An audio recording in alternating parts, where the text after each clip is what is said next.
Hi folks, just following on from my previous video where I started to talk about the Mass for the first time. Mass being church for Catholics, basically. But so Mass, basically lasts between half an hour and an hour.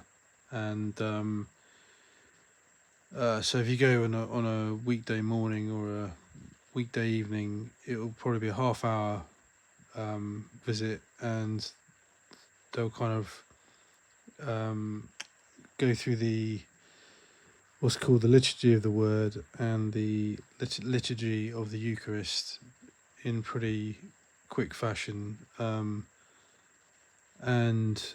the climax of the whole thing is going up and receiving communion. So having a consecrated host, which just looks like a little round wafer, placed in your hand, and then being able to not only sort of bask in the real presence as you would at adoration, but actually put the real presence of God into your mouth and absorb the very life of God, the mind, body, soul, and divinity of Jesus Christ, the Son of God, into your own being.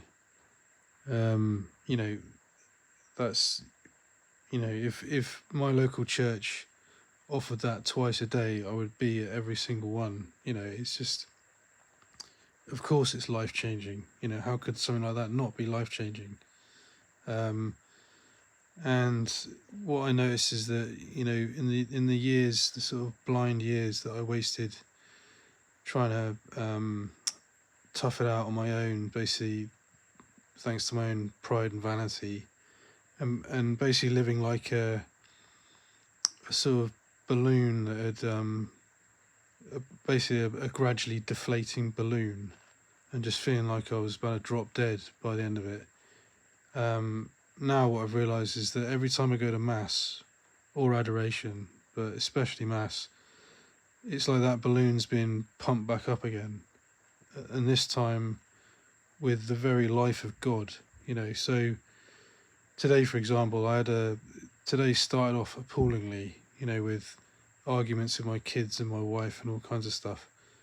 And I managed to go to Mass, and then by the end of the day, I realised I was just running on rocket fuel. It was like that, like none of that had happened, and I was just living my best life.